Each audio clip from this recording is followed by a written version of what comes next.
The Miami Dolphins got their GM. Now it's time to go get a head coach. You're listening to the DolphinsTalk.com podcast network.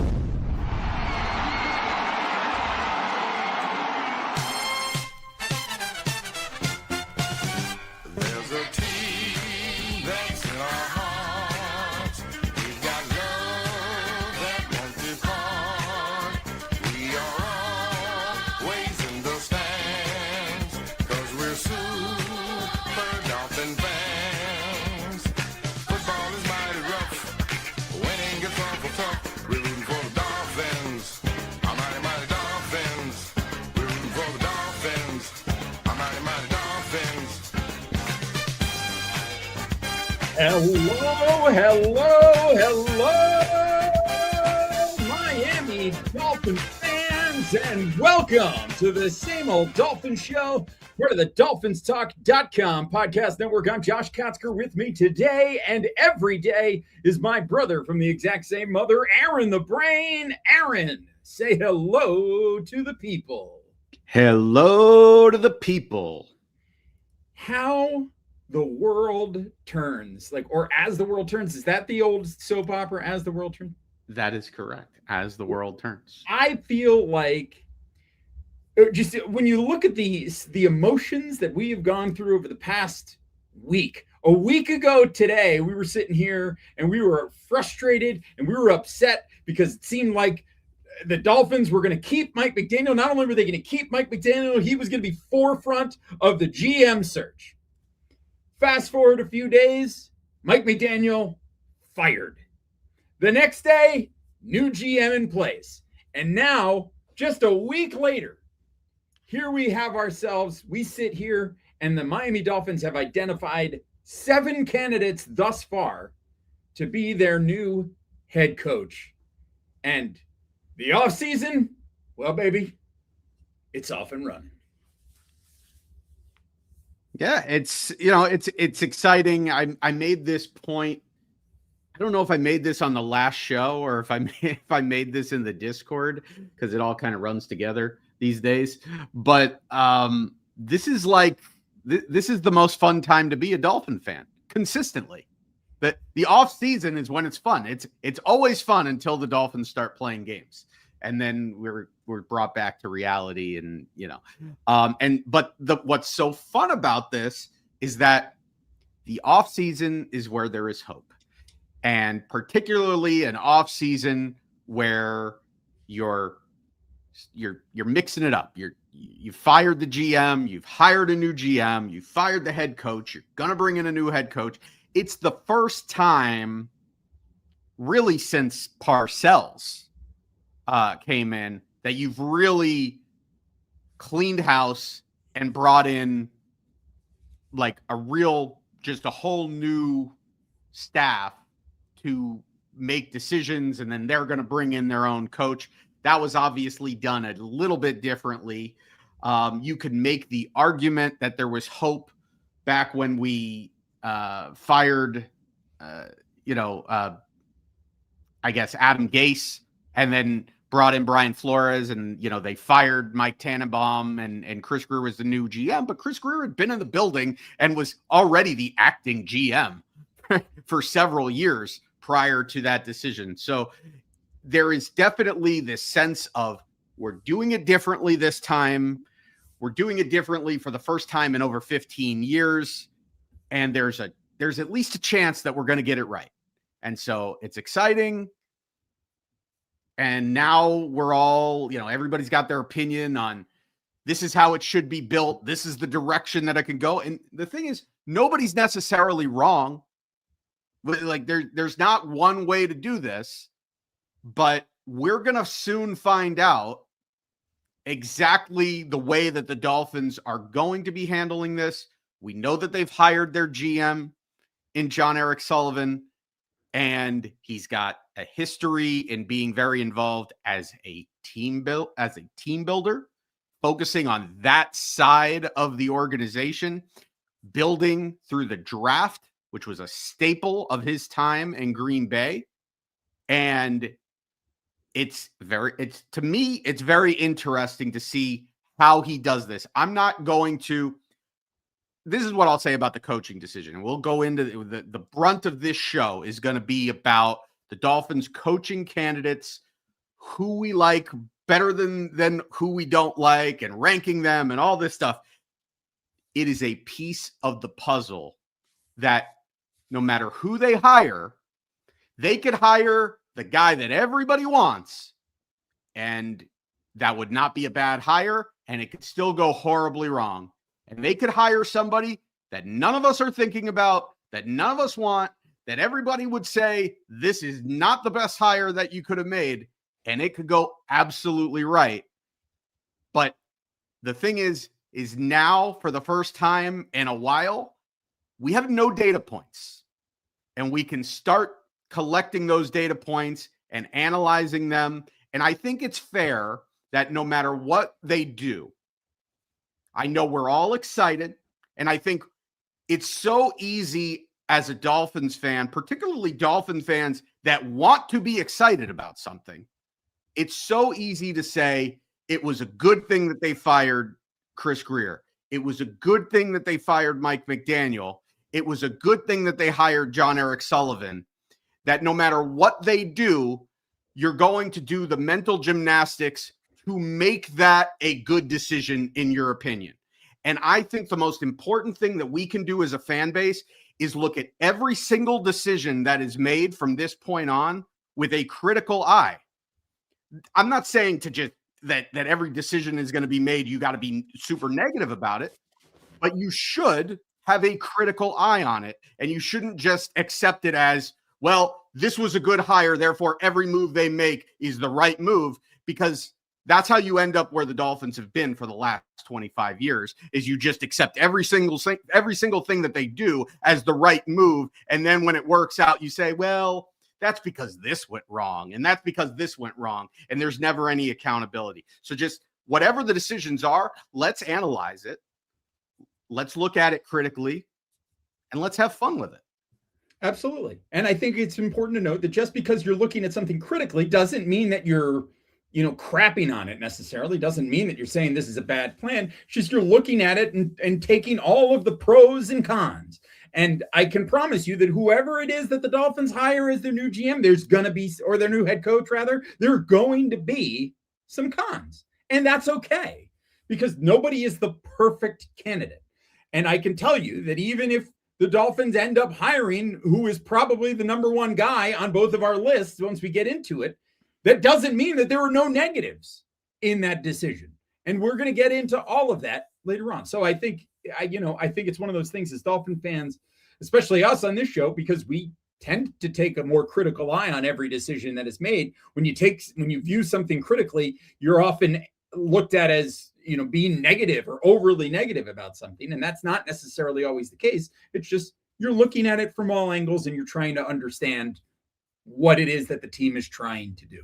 And the most important thing is that they've hired a GM right now, and we're going to talk about that GM on the show. We're going to talk about the Dolphins head coach vacancy amongst the landscape of NFL head coaching vacancies right now. And then we're going to talk about who we think our personal top 5 candidates are for the Dolphins job. All of that today on this episode of the Same Old Dolphins Show. But before we do any of that, a reminder to you, if you're not doing so already, to make sure you're following us. You can follow me at Amplified to Rock. You can follow him at Aaron the Brain. That's at Aaron the Brain. The show is at Same Old Dolphins. You can follow us on Blue Sky. You can follow us on Instagram. We hope that you will. A lot of people have, and we appreciate all of you. We also invite everybody watching us live on the Dolphins Talk YouTube channel to smash that like button right now. Smash that like button, subscribe to the channel, and turn on notifications so you're notified every single time we go live. And it's been happening a lot recently, and it's going to continue to happen all throughout this off season. So make sure you are subscribed. Shout out to everybody watching live on the I'm a Miami Dolphin Fan Facebook page. Make sure you're visiting DolphinsTalk.com each and every day. It is your one-stop shop for all things Miami Dolphins. Whether it's news, opinion, whatever it is that you're looking for, we've got you covered at DolphinsTalk.com. So make sure you're visiting multiple times a day. And finally, last but not least, I got to give a shout out to our friends at Caneswear.com. If you are looking for a piece of merch for your Miami Dolphins, if you are looking for a piece of merch for one of the two teams that are going to be playing for the college football playoff national championship, I'm talking about your Miami Hurricanes. They got you covered at Caneswear.com. Regardless of whatever professional or college sports team in South Florida you want to rock their gear, Caneswear.com is going to have the best and most affordable options for you. So head on over to Caneswear.com and be sure to tell them DolphinsTalk.com sent ya. Brain, let's get into everything here. First, we're going to start with Jon-Eric Sullivan. And I think one of the things that struck me about Jon-Eric Sullivan, first and foremost, is that this guy is a Packers lifer. It's not like this guy has bounced around the league from team to team. This guy has been with the Green Bay Packers organization for 22 years, starting in 2003 as a scouting intern.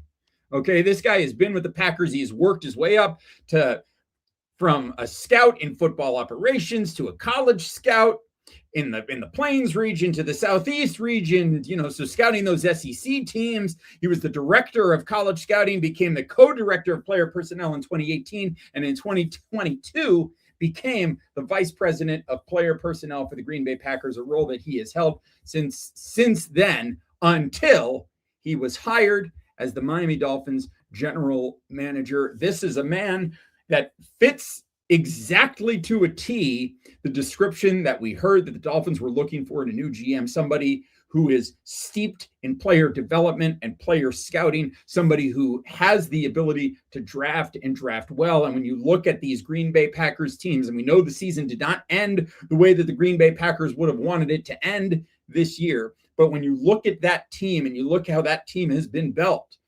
look at all the draft picks. This is not a team that was going out there splashing crazy cash on free agents. In fact, it was one of the things that was so jarring when they decided to make that big trade for Micah Parsons that they made this year, was that this is a team that is primarily built through the draft. When you look at all of those players on this team, and so that bodes well, especially when you look at, the Dolphins have had a handful of hits over the years in the draft, but they have not hit anywhere on, that the percentage of the Green Bay Packers the way that they have, while Jon-Eric Sullivan has been with the team. So it really feels like the Dolphins have hit a home run here. It sounds like Jon-Eric Sullivan really won people over in his interview, particularly when talking about the decision to go after Jordan Love and the conviction that he had that this was the guy that they needed to go after, knowing full well that Aaron Rodgers was still going to be the quarterback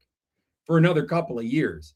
And that, I think, is something that's really important, particularly when you look at this team that is coming into 2026, and they're going to be, let's face it, probably in desperate need to try to find this next franchise quarterback. They thought they had it in Tua Tagovailoa, and they didn't.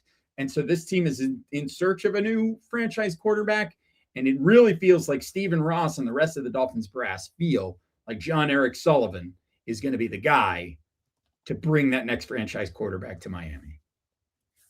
Yeah, I think it goes deeper than the quarterback. Obviously, that's the big decision that's going to grab all the headlines. But Green Bay has built their entire program through the draft. They've never been big on spending a bunch of free agent dollars. The big move that they made this year to trade for Micah Parsons caught a lot of people by surprise because it was very much not the Packer thing to do. And I'm not saying it was the wrong move for the Packers to make, because you make that move when you feel like you're close, and the Packers are clearly close because they've built a great roster, and they built their roster through the trenches, but they also got themselves a quarterback, and, they got themselves a quarterback, and then immediately they surrounded him with offensive linemen and wide receivers and a running back. Like they immediately went out and did everything to invest in the things that are going to make that quarterback better. And they didn't do that all right after they drafted the quarterback, because they had the luxury of, look, we drafted Jordan Love and we still have Aaron Rodgers on the roster. So they didn't have to just throw Jordan Love out there. Jordan Love, I don't think, started games until like the very end of his second year in Green Bay. And then really, it was really his third year in Green Bay where he started games for them. So the quarterback position is one thing that he should be lauded for, because it was a great, very forward-thinking move for Green Bay to trade up to take Jordan Love where they did. Was Jon-Eric Sullivan on the staff when they? I don't think he was. Was he on the staff when they did the similar thing with Aaron Rodgers? He was with the Packers when that happened. I don't know that he was in the front office. I believe he was still in the scouting department at that time, but he was involved. He scouted. He was one of those guys that scouted Aaron Rodgers. He's been with that franchise a long time. And so, look, he clearly has an eye for what he's looking for, and him and the organization around him did a great job of ultimately getting players that fit what they wanted to do and then became successful football players, which is something that Chris Grier struggled mightily at. So do we know that Jon-Eric Sullivan is going to be the next great GM? No, but he had and to be honest, you never know that when you're going to hire a GM, because very rarely do you hire a GM who is a successful GM.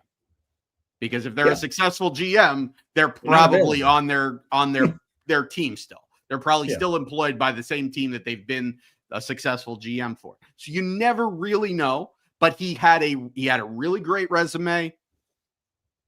I have no problem with the hire. I think it was a good hire, and I'm excited to see what he does. Yeah, and I'll tell you another thing, which is maybe a little bit of an underrated element to this, is that the Dolphins were in the middle of paring down their general management search when we started to get wind that John Harbaugh was going to be available. They added Chad Alexander to their list of interviews, but it really feels like Chad Alexander was always kind of an afterthought, and that it seems like this team went through a process to find the new GM, and Jon-Eric Sullivan rose above in that process and really truly became the guy that they gravitated to. It would have been very easy for this team, if Steve Ross was going to do his Steve Ross BS like he's done in the past, it would have been very easy for him to do some kind of power play move and say, Chad Alexander is going to be our GM because he's going to get me Harbaugh. Could have been very easy for them to do that, but they didn't. They had a process that they went through, they vetted all of the candidates, and they found the guy who rose to the top, and that's very much how it feels like. It feels like this was a very sound decision-making process from the ground up in this. So excellent stuff there. The next thing I want to say here, as once again, Aaron the Brain not telling me that my mic is not plugged in correctly. Well, you sound fine. I mean, you sound better now. Well, good. I'm glad to hear that. So anyway, we fixed it. So now I sound a little bit better. But I've completely lost my train of thought. But the fact is, they went through that process the correct way. And so now they can continue to go that route with their head coaching process. Yeah. And so they've put a list of guys together. I think it's an intriguing list. And we're going to, what are we giving? Like, we're going to give our top 5 head coaching candidates. We're going to go in order. Our top 5 head coaching candidates today. And by the way, if you want to give us your top 5 head coaching candidates, put it in the chat. Let us know who you think that should be. Send us a super chat and we'll guarantee that we will read it on the air. In fact, we already have gotten a super chat from our good friend Alex Pina. There's no message there, but we do appreciate the super chat, Alex. Thank you very much. So if you want to send us a super chat with your top 5 coach choices for the Miami Dolphins, rank them 1 to 5 and put them in the chat. Send it as a super chat and we'll guarantee to read it. So yeah, we're going to talk about head coaches and who we want to choose. And then we're also going to talk a little bit, and I think we should start here. It's kind of talking about the landscape of head coaching opportunities that are out there, just so that we have a real understanding of where the Dolphins are in the search. Now, I should say that USA Today did rank the 8 current head coach openings in the NFL, and they did happen to rank the Miami Dolphins at number 8. Behind the Arizona Cardinals, behind the Atlanta Falcons, behind the Las Vegas Raiders, behind the Tennessee Titans, behind the Cleveland Browns, behind the New York Giants, behind the Baltimore Ravens and Tennessee Titans. So, I mean, there are, I think, a lot of situations out there that are all good and bad for a number of reasons, but I think the Dolphins one is unique from the perspective of they're in cap hell. So there's going to be a lot of work that you're going to have to do to reset that cap situation. And this is a team that really doesn't have its franchise quarterback. When you look at, I mean, we're not the only team on that list without a franchise quarterback. Arizona has a similar problem with no quarterback. The Raiders don't have a franchise quarterback. The Cleveland Browns probably don't have a franchise quarterback, although, you know, some people think Shedeur Sanders might be the answer there. But you've got, you know, Tennessee has a quarterback. The Atlanta Falcons maybe have a quarterback in Michael Penix, potentially. There's also, you know, the Titans with Cam Ward. There's a lot of different situations out there, Brain. So if you're looking at the sort of landscape of head coaching opportunities, where do you put this Miami Dolphins situation on a scale of 1 to 8 in terms of the best and worst? I probably agree with a lot of those points. It might be a better job than Vegas. Just like the Raiders don't really have much either. But the thing is that the Raiders have the number 1 pick. So so no, I wouldn't put them over Vegas. It's so important to have a franchise quarterback. The Raiders have a franchise or are about to have a franchise quarterback. The Titans, I believe, have a franchise quarterback in Cam Ward. I'm not necessarily sold that the Giants have a franchise quarterback in Jackson Dart, but he's done enough things that there's hope there. And he's also a 2nd-round pick. So it's not like they can't pivot off of it. And they're not in salary cap hell. And they've been a well-run organization. So I don't think that's a bad place. I think you can make an argument that the Atlanta job is not great, depending on your opinion of Michael Penix. Because if Michael Penix doesn't really turn out to be anything, I'm not sold that Atlanta is necessarily a better job than the Dolphins. But and then you got Cleveland. And the thing with Cleveland is whether or not you think Shedeur Sanders is a franchise That was quarterback. a round 1 quarterback, by the way, Brain. What? Jackson they traded up round quarterback. Yeah. Oh, okay. Well, he wasn't a top 10 quarterback. So the difference in the dollars. Pick in the draft. Jackson Dart? Was he really? Wasn't he? No, that can't be right. Am I completely? I'm looking it up right now. I can't remember off the top of my head. Oh, he was the 25th pick in the draft. Yeah, I knew he couldn't have been. Round. Yeah, he could not have. Yeah. Okay, got it. Anyway, okay. Got that. So anyway, like the thing with Cleveland is, even though Cleveland, I'm not a big believer that Shedeur Sanders is necessarily the answer there, but Cleveland has a bunch of picks. They've got, like, if you're rebuilding a team, you want to have a bunch of picks. They're not in like a horrific, like their salary cap hell really started this season, and they're gonna, like, the Deshaun Watson thing obviously it's set a disaster them back for them. That it's is a horrible situation for them for a but number of reasons. But I think Miami is kind of right there with those guys. Like you can kind of they're kind of interchangeable with like Miami and Cleveland and a couple of these other teams. The thing is that the Dolphins' job is not a great job if you're coming to win right away and immediately be expected to compete for championships. We don't know for certain what the expectation is of Stephen Ross. Like that's one thing we don't know. Like we don't know if Stephen Ross and whoever he's consulting, Troy Aikman, Dan Marino, all of these guys, we don't know if if what they're planning is, hey, we believe that we don't need to necessarily tear this thing. We believe that we could be a playoff team next year and we're going to build on that. If that's where they're at, then this is a terrible job because it's not going to work that way.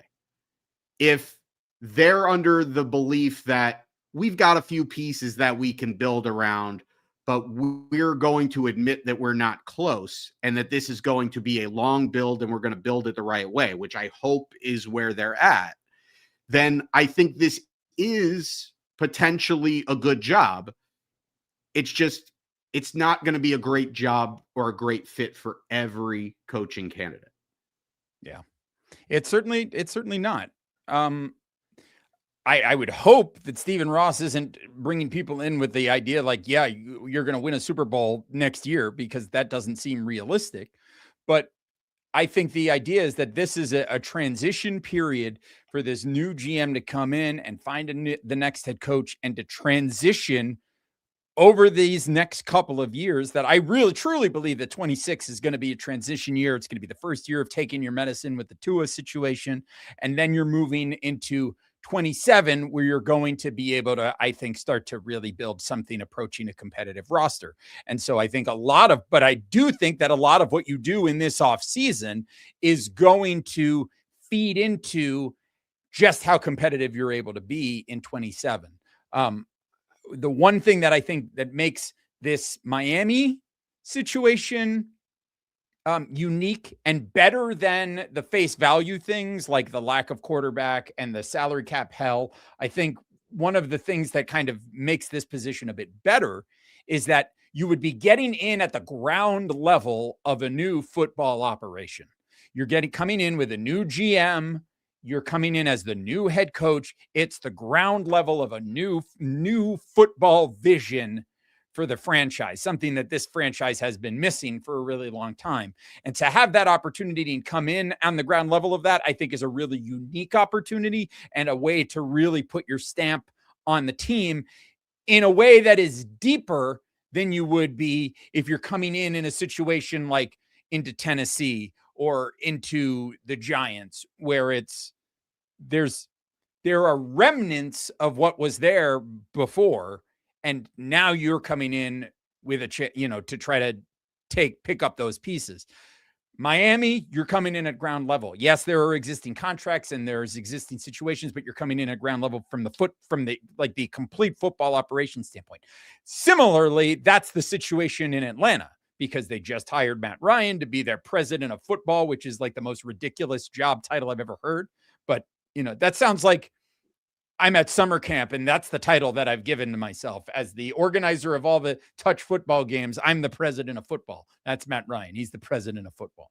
But I think the opportunity to come into Miami and really lay the groundwork to be part of remaking this once great franchise into something elite again is a unique opportunity. And I think while there are probably some older head coaches that maybe would not find that appealing because they don't want to basically be starting from scratch with their franchise, I think there are some head coaches for whom that sounds like an appeasing opportunity.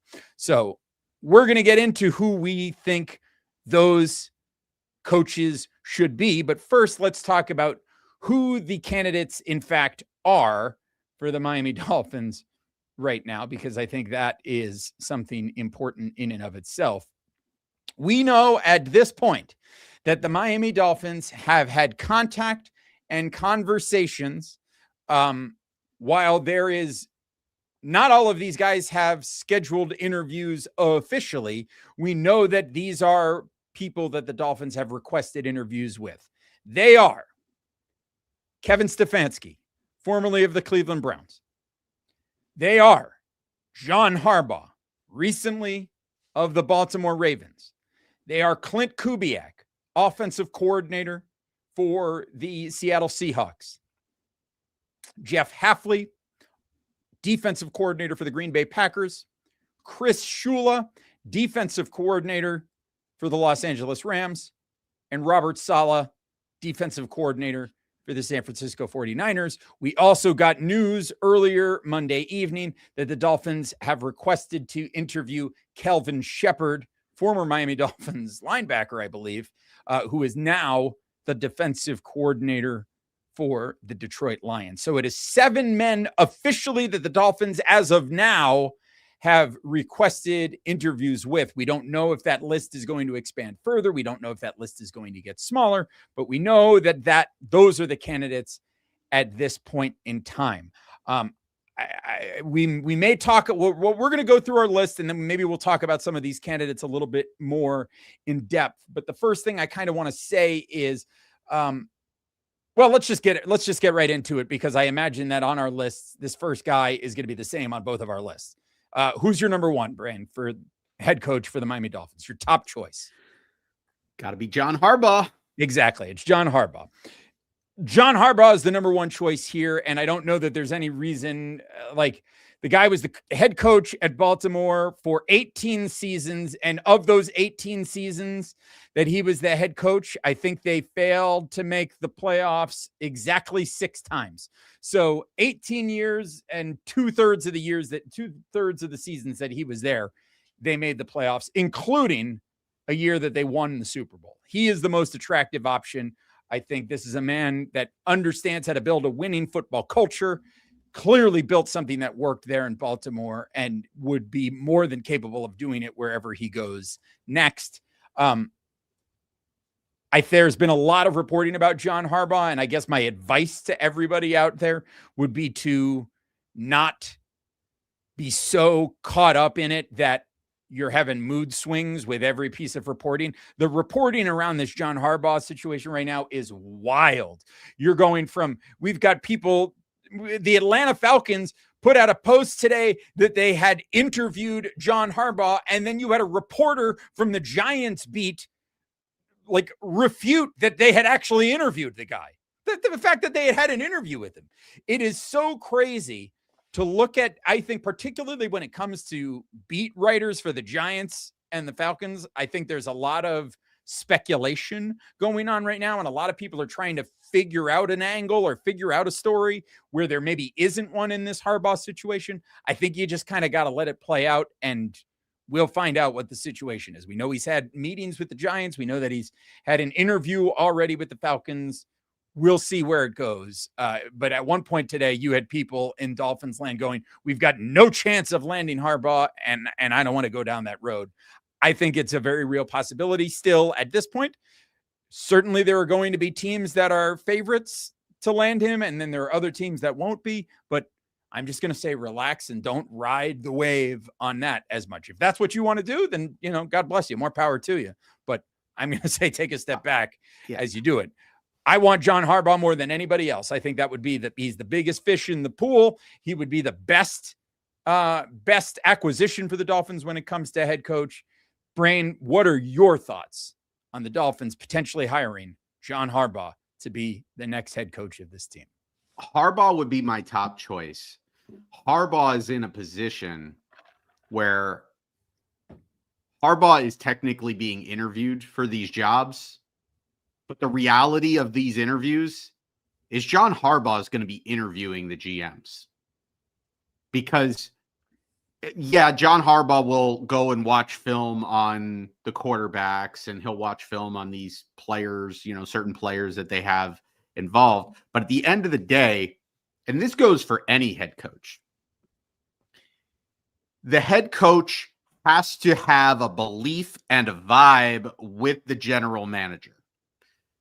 there has to be a synergy between the GM and the head coach. If they don't see eye to eye, it's not going to work. And so, like, John Harbaugh could like Jackson Dart all he wants, but if he goes and interviews with Joe Schoen and he's not sold on Joe Schoen's vision for how he's building that team, then he's going to look elsewhere. And the same is going to be true for Atlanta. And that's where Miami has a chance with this. It's not just like, oh, you can throw him a bunch of money and you can give him, more control and all this stuff. At the end of the day, it's going to come down to, does John Harbaugh feel like he can win here? How long is it going to take? And what's the likelihood of it happening? And then all that other stuff will come into play afterwards. I don't believe that John Harbaugh is motivated by state income tax and South Florida weather. I'm sure it matters to some extent, but like, dude lives in like the Upper Peninsula in Michigan. Like, I don't think he cares, and that's where he's living in when he's not working for the Baltimore Ravens in the offseason. So like, I don't know that he necessarily cares about, living in South Florida, which a lot of people think is like the best place to live. But I think at the end of the day, what it's going to come down to is it's going to come down to control, and it's going to come down to vibing with the GM. And frankly, I would think that it's going to be harder for the Giants to sell Harbaugh control, considering they have a GM that's already in place. Like you can make the case for the Dolphins because like you're hiring the GM and the coach in the same offseason. Like there hasn't been a plan that's been put into place yet. There's not this long-standing vision of what we're doing. And you have a GM that frankly in the Giants case is sort of a lame duck GM at this point. Like if the Giants don't win right away, then Joe Schoen's going to get fired. And then what happens? Then does John Harbaugh get to be the GM? Are they going to hire? They have a new, like that has the potential of being a very volatile situation. So I'm not saying that he's not going to end up with the Giants because I think it is an attractive position. If I was a candidate and I was looking at the Giants and I was looking at the Dolphins, I'd probably pick the Giants. I'm just saying it's not a foregone conclusion. There are connections between Jon-Eric Sullivan and John Harbaugh. There's obviously a connection between Harbaugh and the entire Harbaugh family and Stephen Ross. I don't think that should necessarily be swept under the rug. I think they have at least a puncher's chance at John Harbaugh, but I wouldn't say that they're the favorites at this point. Yeah, I don't know that there truly is a favorite at this point, but like you said, there are a number. I think for every reason that you could say that they're going to go out and they're going to do everything they can to go get Harbaugh, I think there are a lot of reasons that it could certainly go wrong there. So anyway, that's Harbaugh. He's definitely, I think, considered to be the big fish of this coaching class, as we said earlier.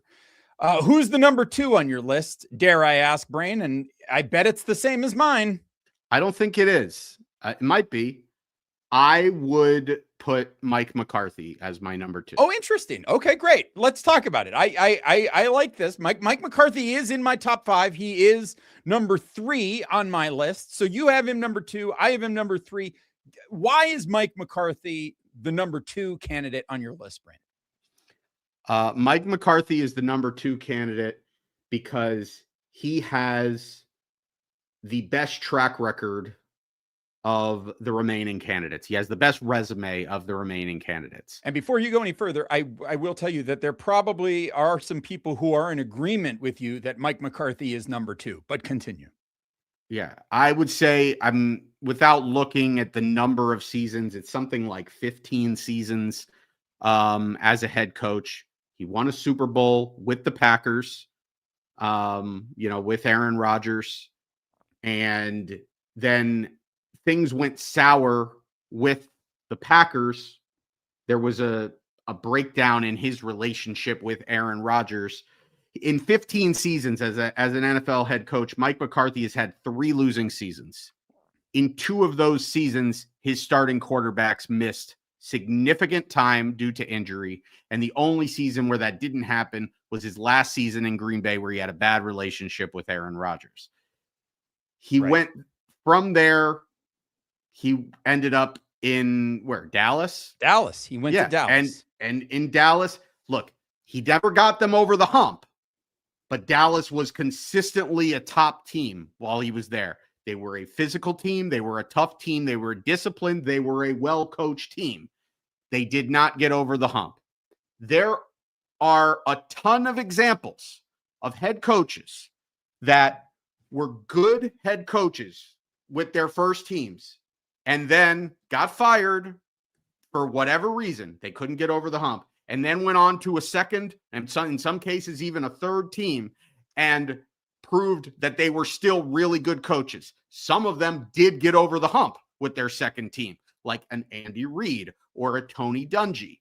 Some of them did not necessarily get, quote unquote, get over the hump with their second team, but they still took over franchises that were dreadful franchises and took them to new heights that they had not been in a very long time, if not ever. And guys like that, how about Marty Schottenheimer? Did a great job with the Cleveland Browns in the 80s. Couldn't get them over the hump. Left there, went to Kansas City.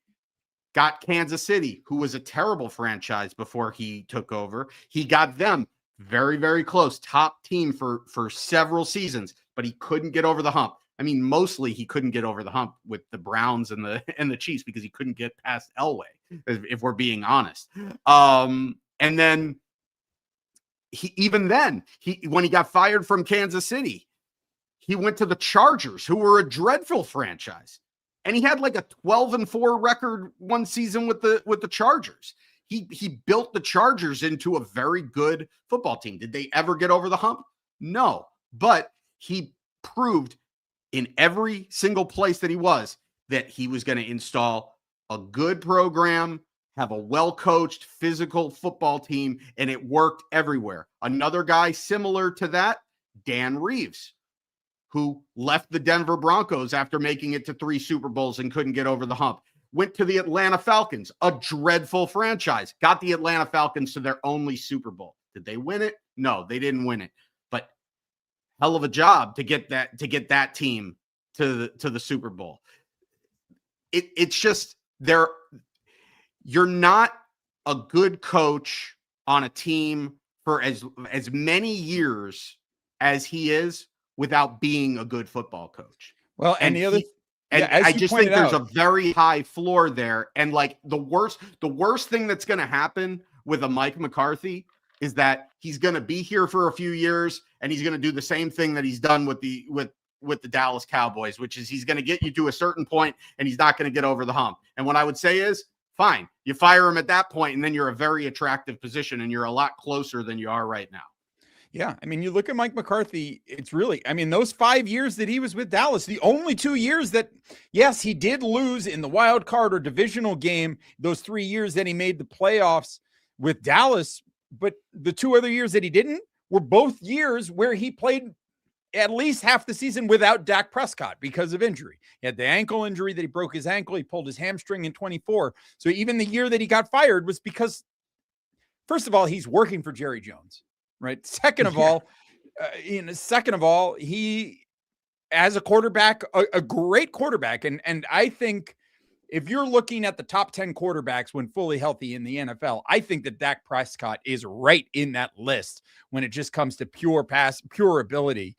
And so I like McCarthy a lot. He's in my top 5. I think he is. And the way that I have my top 5 separated is that I have a tier break after coach number 3, who is Mike McCarthy on my list. And he is in that top tier. So my top tier is those 3 guys. And if the Dolphins were to hire any one of those 3 guys, I'm over the moon with excitement and enthusiasm about it. So Mike McCarthy is somebody I like a lot. The number 2 on my list, Brain, and I'm real quick before you give your number 2. Yes. We talked off air before the show, and there is a caveat here that we are not considering head coaches that are currently employed by their current team and they're not we're fired not yet. considering So coaches. we're not who are considering not on the Matt LaFleur. Yeah, LaFleur is not on the market as of this moment. If LaFleur were to become on the market, then yes, he would probably slot into both of our top fives, I think, immediately. But he's not right now, and so therefore, he's not in our top five. I will say another perk for Mike McCarthy is that he does have a tie to Jon-Eric Sullivan. So there is a natural connection there. He wasn't the head, he was a head coach while Jon-Eric Sullivan was coming up in that Packers organization. So there is a pre-existing relationship there. There is a tie. So it wouldn't surprise. In fact, I would go so far as to say I would be a little bit surprised if we made it to the end of the Dolphins head coaching search and we didn't hear that Mike McCarthy was somebody that they wanted to talk to at some point. We haven't yet, but he's somebody that I am interested in. All right. So number 2 on my list, I imagine, is number 3 on your list. Maybe I'm completely wrong here, but is it Kevin Stefanski? Yes, it is. But to me, there's a drop off after the first 2. Like, to me, you're considering Stefanski a level below. Yes. It's interesting. See, the thing that I really like about Kevin Stefanski is that he has had his hands tied in terms of, like, he has just been in a very rough situation in Cleveland in terms of quarterback situations. He was there when they made the decision to go after Deshaun Watson. And granted, he may have been involved in that conversation to some degree. He likely was. But, when you look at what he has managed to do in Cleveland, including making the playoffs twice and winning in Pittsburgh, as the head coach of the team, granted, he wasn't at the game because he had COVID, but regardless, this is a head coach who I think is going to do a very good job of developing the culture and personality of a hard-nosed football team here in South Florida, which is something that we desperately, desperately need. So he is, and we've seen him develop some really good players along the way as well. Baker Mayfield had his best year in Cleveland as a Brown with Kevin Stefanski before the organization decided to move on from him. But so I really like Kevin Stefanski. And again, he's somebody that has been around the block, didn't work out in his first stint as head coach, but now he's going to have another opportunity. And again, he is somebody that I think can come in at the ground level as this team is looking to create this next version of the Miami Dolphins. And he's going to be able to hopefully develop these players and develop this team and its personality to create the next great Miami Dolphins team. So here's the thing. I like a lot of what you said about Kevin Stefanski. Here's my question about Kevin Stefanski. I'm glad that you invoked the name of Baker Mayfield because Kevin Stefanski had 2 quality seasons in Cleveland. It was the 2020 season with Baker Mayfield, and it was the 2023 season when they brought in, or was it 2022 or 2023 with Flacco. When they with Flacco. So when he's gotten competent quarterback play, they've been a playoff team because he had a great defense. Here's the issue, is that Kevin Stefanski is thought of as being this, quarterback guru. He was a quarterback's coach, offensive-minded guy, and he's being propped up for having this, he developed Baker Mayfield, and it's like, all right, yeah, Baker Mayfield was the number 1 pick, and you didn't work with him the first 2 years of his career. The 3rd year of his career, he had a great year, and Cleveland goes and they make the playoffs. But then what happened?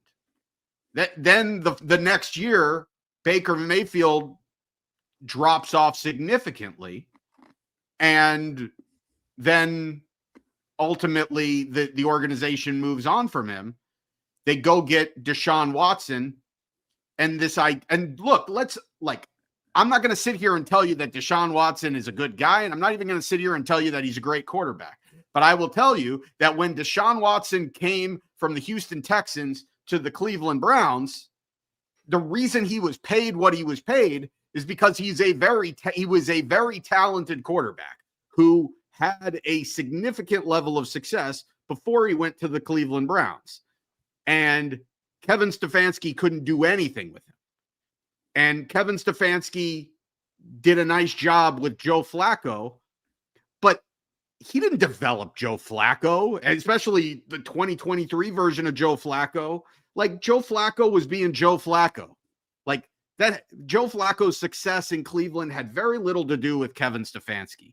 And how much of the defense's success does Kevin Stefanski get credit for when he's an offensive-minded head coach? And then you go and you look at his resume and you see, dude really only had 1 year as an offensive coordinator before he got hired with the Cleveland Browns. So even though, yes, he was 2-time coach of the year, I still have question marks about Stefanski, and look, I've got question marks about every single head coaching candidate that I have the remainder of this list. But the reason I bring that up is that's why, to me, Stefanski is on the tier below Harbaugh and McCarthy, because Harbaugh and McCarthy have done it in Harbaugh's done it in one spot for a long time, and McCarthy did it in 2 spots for a long time with multiple organizations and multiple quarterbacks. To me, they are the more solid, stable. They might not be the highest ceiling. Like, I could be wrong. Stefanski could have a higher, hell, some of these first-time head coaches could technically have a higher ceiling than these guys. But I want a guy with a high floor that I know, that I'm confident in, that he's going to come here and he's going to, and the organization is going to be in good hands. To me, that's the top 2 guys. Stefanski slots in at number 3 because I do like some of the things that he's done in Cleveland. He has had some winning seasons with that organization, which is saying something. But I wouldn't put him at number 2. Fair enough. To me, that's where there is a very clear tier break for me. And so since there is a tier break, I believe that this is probably a very good time for us to talk about Dolphins Talk Extra, which you can become a part of by heading to patreon.com/Dolphins Talk. You can sign up right now for as little as $3 a month, and you get bonus podcasts. You get a bonus segment with me and the Brain every week. You get bonus shows with Mike. You get we're going to have off-topic shows in the off-season. You get access to our private Discord. You get entry into competitions, contests for great prizes. Right now, we have our playoff bracket challenge going on, and it's been a rough week for everybody. I don't think we have a single perfect bracket left heading in, like, just after those first 5 games. So we've got that, with a winner getting a gift certificate to caneswear.com. So a lot of great stuff over there. Plus you get a great community as well. So if you're thinking about it, you've heard us talk about it, now is a great time to sign up, because we're going to have that great content going all off season long over there at Dolphins Talk Extra. So patreon.com/Dolphins Talk. Sign up for as little as $3 a month, and you can have lots of fun over there with us at Dolphins Talk Extra. So, Brain, I have a tier break here before my number 4 pick. This is where I have no concept of who is on your list. I think my list is probably completely different from other people's lists at this point. So I'm very curious, who is number 4 on your list? I've gone back. I thought I was rock solid at number 4, but I think, and doing a little bit of prep right before, I don't know that this guy necessarily wants to be a head coach again. By the way, every single person in my top 5, spoiler alert, has head coaching experience. Same with me. And I think, since that's actually, I'm going to cut you off there, because I think this is a really good point to talk about this here. That is something that I value probably more than anything else at this point in time. When you hear Stephen Ross saying things like he wants comprehensive change for this organization, to me, a huge part of that means we're not hiring another first-time head coach. This time we are once again we are going to hire a head coach with previous head coaching experience. Brain, can you, off the top of your head, do you remember who the last Miami Dolphins head coach with previous head coaching experience was? Wasn't Adam Gase the head coach of the Bears before he came to the Dolphins? No, it was a coordinator. Oh, then prior to that, it would probably be Dave Wannstedt. Dave Wannstedt. The Miami Dolphins, in their history, have 3 head coaches with playoff victories. Can you name them? They have 3 head coaches that have playoff victories with the Dolphins. Only 3 head coaches in Don Dolphins Shula, history have won postseason games with Don Shula, Jimmy Johnson, and Dave Wannstedt. What do all 3 of those Miami Dolphins head coaches who have playoff victories with the Dolphins have in common? They all were head coaches somewhere else before they were Dolphins. Exactly correct. So since the Dolphins hired Dave Wannstedt, they had, and I, you know, I'm surprised that I don't have this memorized yet, but they went through. Oh God, who was the next coach? Was it Cam Cameron? Was he the next? Oh yeah. So they hired Cam Cameron, and then it was Nick Saban, and then it was Joe Philbin, and then it was Adam Gase, and then it was and Brian that's Flores without going through all of the interim head coaches. It went from because you had Dave Wannstedt who got fired, and then so then you had Jim Bates finish the season, and then you had Nick Saban who coached for 2 years. Then you had Cam Cameron who was a complete disaster. Okay. And then you had Tony Sperano come in, and he had one really good the Wildcat year with the Dolphins that was really great, but he gets fired at the end of his 4th season. Todd Bowles comes in, finishes that season for the Dolphins. Then you have Joe Philbin. He coaches for 3 years, never makes the playoffs, gets fired at the start of his 4th year. Dan Campbell finishes that season, which is his previous head coaching experience before he goes and has his job in Detroit. Then they hired Adam Gase. We all know how that went for 3 years, was a disaster. You had Brian Flores, which was better than people expected, but he couldn't tank correctly. And, by all accounts was a real a-hole behind the scenes. He gets fired. And then you bring in Mike McDaniel, who is perhaps one of the more promising coaches, particularly as that 2023 season gets underway, but that season completely goes off the rails. And then again, all of his own shortcomings, never really adjusted, never got better. And, Mike McDaniel after 4 seasons gets the boot. So it has been 26 years since the Dolphins hired Dave Wannstedt, the last head coach that the Dolphins hired with previous head coaching experience. Stephen Ross talks about comprehensive change. It's time for comprehensive change. No first-time head coaches this time around. Bring in somebody with experience. With that said, Brain, who's number 4 on your list?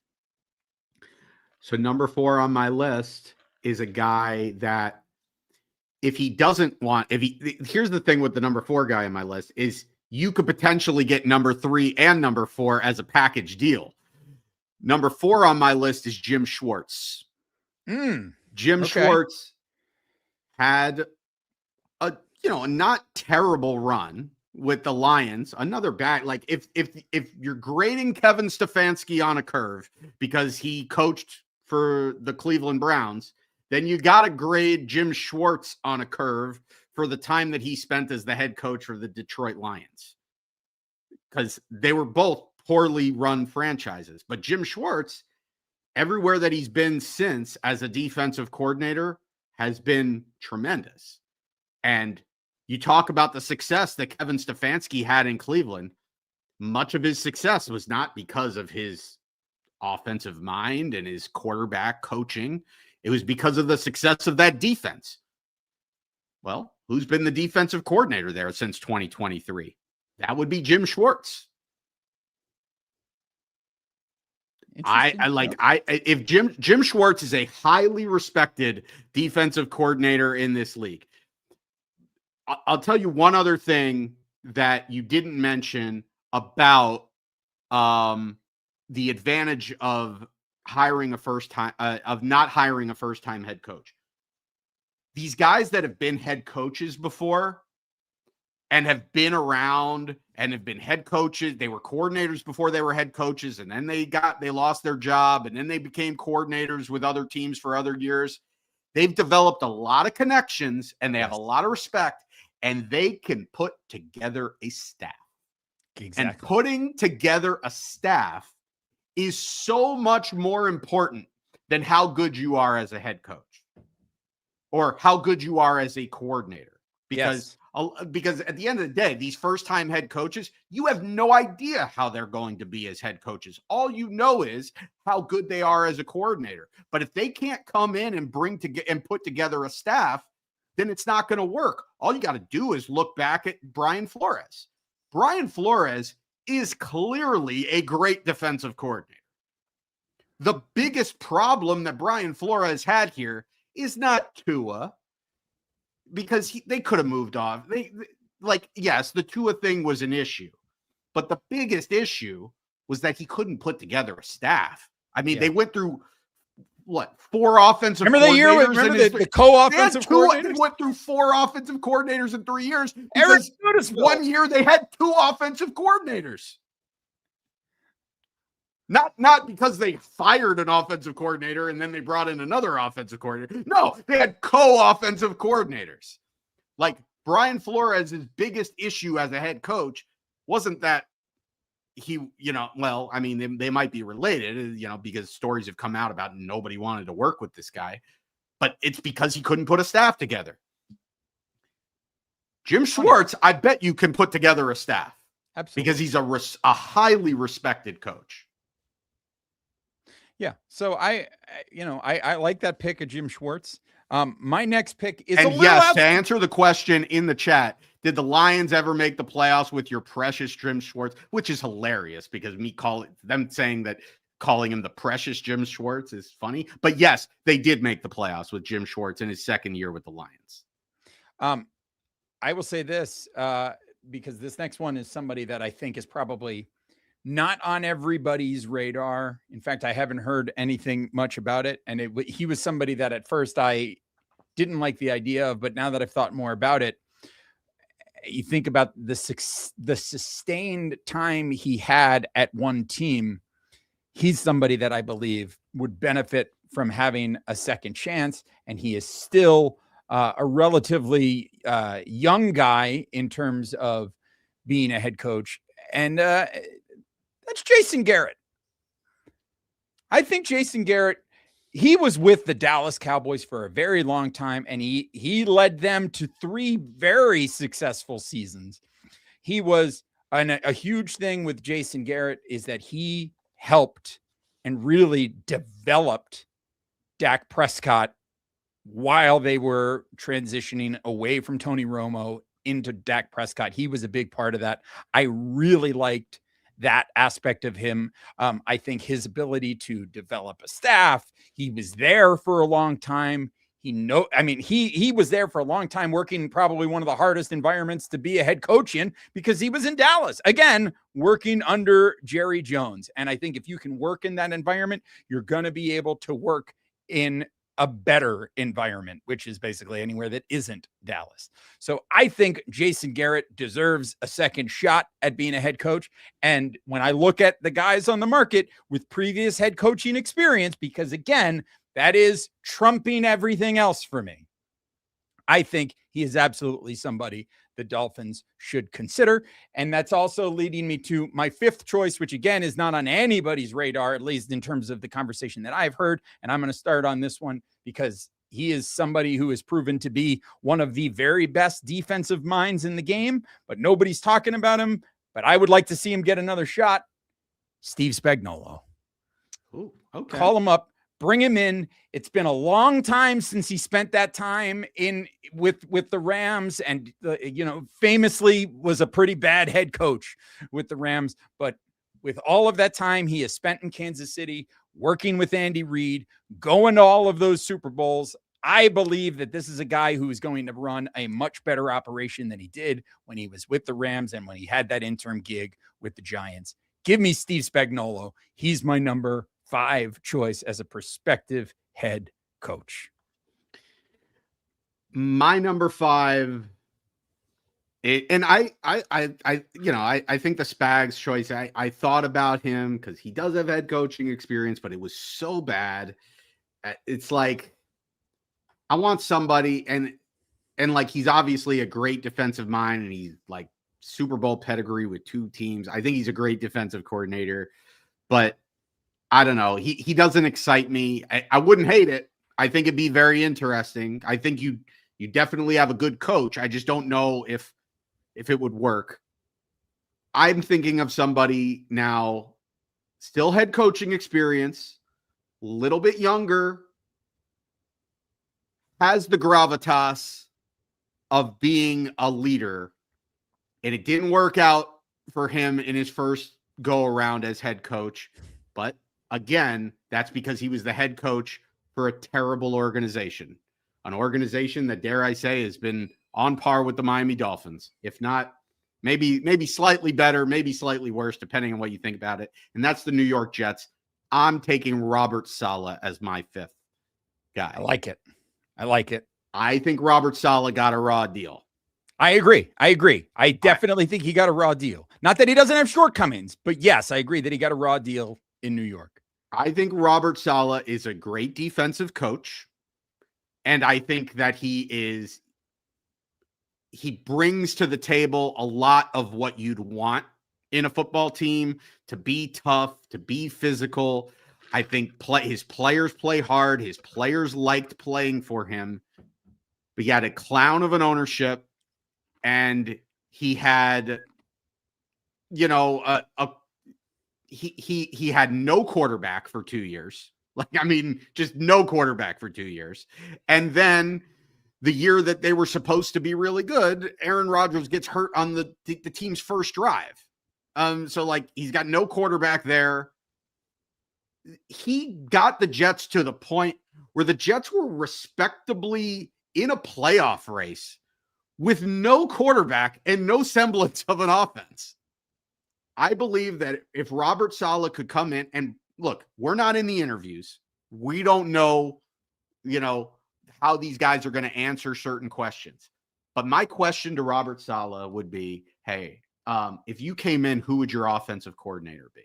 Yep. If Robert Saleh had a plan to bring in, an offensive coordinator that knew what they were doing, then Robert Saleh, because again, building a staff, I think is a part of this job that gets overlooked. Everybody wants to look at oh, what did you do as a coordinator? Where did your unit rank as a coordinator? What was your record as a head coach? What did your unit look like if you're an offense? How did you develop a quarterback? Did you develop a young defense? For me, can you build a staff? I think Robert Saleh, if he can build a staff, could be a very, very good head coach, especially if he learned from his time with the Jets. And if you ask him the question, what went wrong in your time with the Jets? If the first question out of his mouth is, or the first answer out of his mouth is, I should have focused on building a better staff, he'd have my attention right away. I would like it. I do like Robert Saleh, and I do believe that he got a raw deal in New York. He would be, he's actually number 6 on my list. So if we're doing honorable mentions, he would be there too. So we're going to close here in this because we're going a little long here, but I want to say this. We did not talk about any of the younger candidates because both Brain and I, as we've mentioned, both value previous head coaching experience more than whatever intangibles some of these younger guys might bring. That doesn't necessarily mean that I would be absolutely against the idea of hiring Jeff Hafley or Clint Kubiak or Chris Shula, these other candidates that we know that the Dolphins are talking to. We know that they want to interview. They've already interviewed Clint Kubiak. We know they like those guys. And I don't have anything against those guys. And I think you can make good arguments for any of those guys potentially being successful head coaches with the Miami Dolphins. And I will embrace those facts if that's something that we end up having to do because the Dolphins hire those guys. But for me, from where I sit, from where I have viewed this team for the past 26 years, hire first-time head coaches and watch them burn out very quickly without having any kind of real success. To me, it's time to turn the page and bring in somebody with head coaching experience, which I value more than whatever it is these first-timers may bring, because we're looking for comprehensive change. It hasn't worked hiring new guys, so let's hire somebody with experience. So that's just my 2 cents. Brain, you want to give any parting words about that? I would just say honorable mentions. If we're going to go, because Here's the thing. There's only so many head coach candidates out there that have head coaching experience that I think are viable candidates. The guys that did not make the list. One of them would be Vance Joseph. I'm just not a believer in Vance Joseph. I know he's done a good job with Denver. Objectively, has done a great job with Denver the last 2 years. But I wasn't a big fan of his when he was here, even though statistically the Dolphins were a good defense when he was here. He did a terrible job as the head coach with the Broncos the first go around. I didn't think he did a great job with Arizona when he was there as a defensive coordinator. I mean, did they do all right? Did they show improvement? Sure. But was he like special? No, I didn't think so. And so that's why he didn't make the list. I think there are some intriguing names on the first-time head coach list, like some of these names that they're interviewing. I think Chris Shula is an intriguing name. He's been with the Rams basically, since what, like 2019 with McVay, and every year he's just been promoted and promoted and promoted, and his unit seems to just be like everywhere he goes, like they're doing good, and there's the obvious Shula connection. You love a head coach who brings a good unit everywhere he goes. And so I love the story there, and if it would be a very cool story, and if it worked, it would be amazing. Like everybody would love it. If that were to happen. I think Clint Kubiak is intriguing because, if you weren't a believer in Sam Darnold, you look at like what he's managed to do with Sam Darnold and the Seattle offense, and what they've done with the running game with Walker and Charbonnet. I think like clearly a good offensive coordinator, and comes from a pedigree with his dad of being a great, offensive mind in a similar system, in the Shanahan system. So you get that continuity of bringing that system, which clearly, at least from the running standpoint, it's been a top running offense, 2 of the last 3 years. And so I think there is some reason to like Clint Kubiak as an option. And I would say this, though, if they decide, like if they struck out on all of these guys with head coaching experience, and they were looking at Clint Kubiak and they were looking at Chris Shula,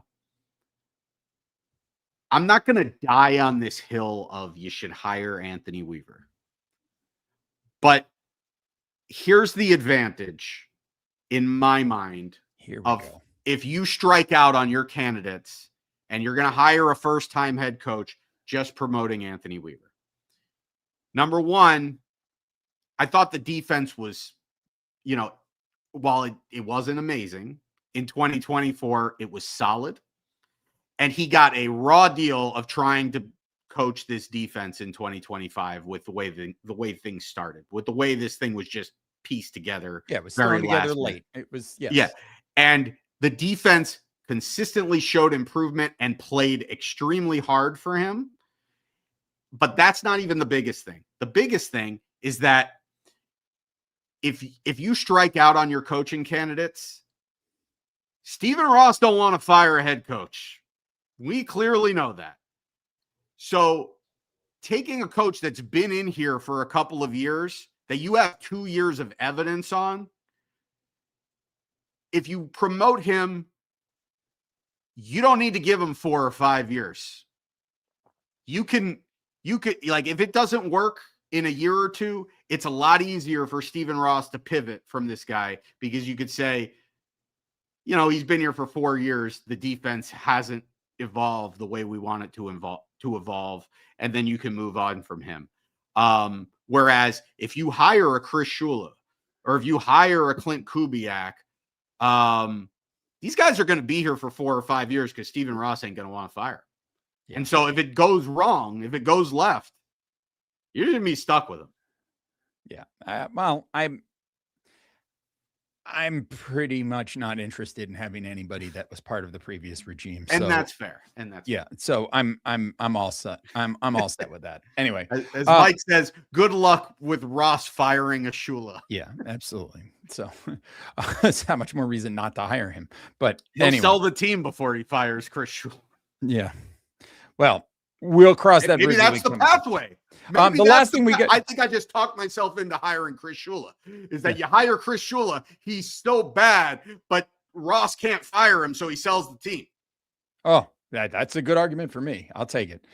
We got another super chat from our buddy Mr. McDolphin, who says his top 5 is Harbaugh, Stefanski, McCarthy, Kubiak, and Joe Brady, the offensive coordinator for the Buffalo Bills. An interesting one there.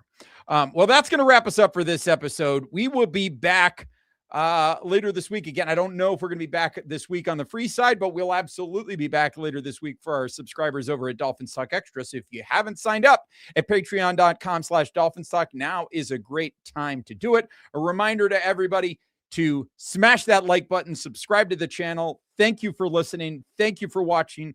Thank you for visiting DolphinsTalk.com every single day. Thank you for buying your merch at caneswear.com. Thank you for listening. Thank you for being part of this with us. This is a very exciting time to be a Dolphins fan because we're at the precipice. We're at the precipice of something brand new and exciting. So it's an exciting time, and we're going to continue to have you covered here at the Dolphins Talk YouTube channel. So thanks for watching. Thanks for listening. Take care of yourselves and each other. And as always, go Dolphins! Harbaugh or bust, baby.